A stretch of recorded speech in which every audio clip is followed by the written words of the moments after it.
I've heard people say they're not very good at languages, but they had just expressed themselves very clearly in the English language. You figure if you can learn one, you probably could have learned two. Immigrant kids do it. They speak one language to their parents at home and another to their friends and their teachers.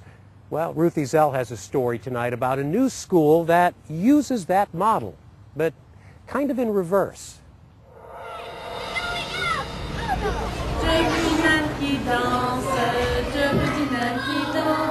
There's nothing like a song to help teach young students. In this case, it's a tune about parts of the body that has these kindergartners learning French.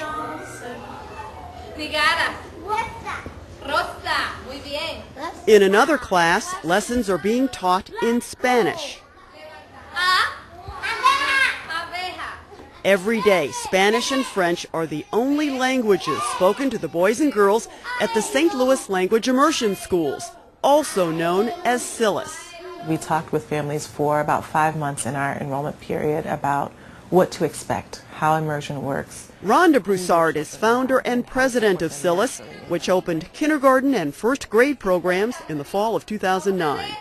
By the end of the first week of school, students would greet me naturally in Spanish or naturally in French as I walked past. You know, if they were at the water fountain and they were filling up their water bottle and I made a nonchalant bonjour or buenos dias, without even looking at me, without even stopping the task that they were doing, they would respond appropriately.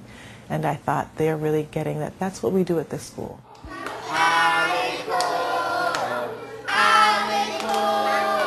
Language immersion is just that, to envelop the learner in a foreign tongue, so they're literally living it.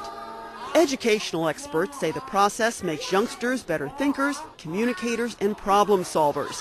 They also say language immersion prepares students for the ever smaller and interconnected world they will inherit.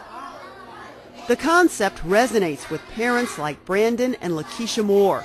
Their 5-year-old son, Brandon Jr., is in one of the Spanish kindergarten classes. Brandon is more eager to learn. He has fun. He loves coming to school. He tells me that all the time. Versus last year, it was like a little hesitant about going to school, but this year he's more like eager to go and eager to learn. We were interested in, with our kid, producing a global citizen, whether someone is just, you know, we try to expose them to everything that we can in a positive way, and bring them to this school takes care of a lot of those needs. It feels a bit pioneering.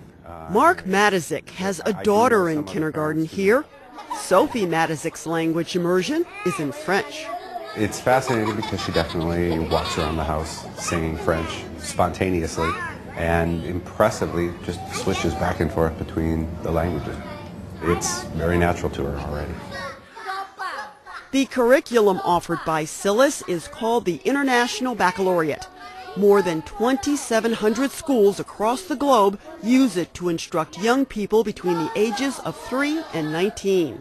And the diploma issued to International Baccalaureate high schoolers is recognized by the world's leading universities.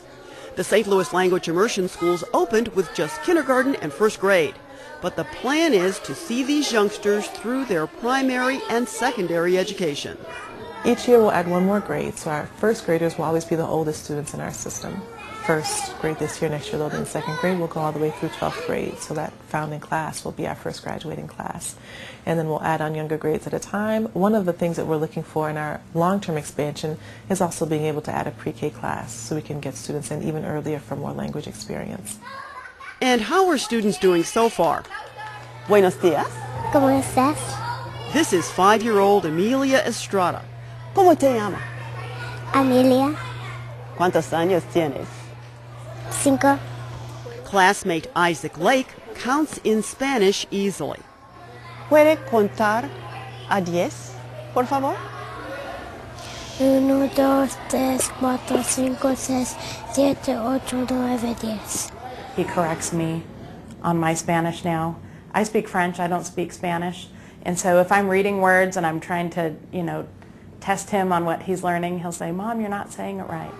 Can you tell me any of that in English? Keep your hands and your feet to yourself. Be kind. As we expand, we will go into languages like German, Mandarin, Japanese, Russian, Arabic, and Farsi. So thinking about what are some of the languages that are really less commonly taught in the States, but that will become more and more important for our children as they grow older. And I say to our families, we're in the very beginning stages of it now. They've all come on board to make this commitment to create the dream school. The dream isn't here yet. We really have to build it together.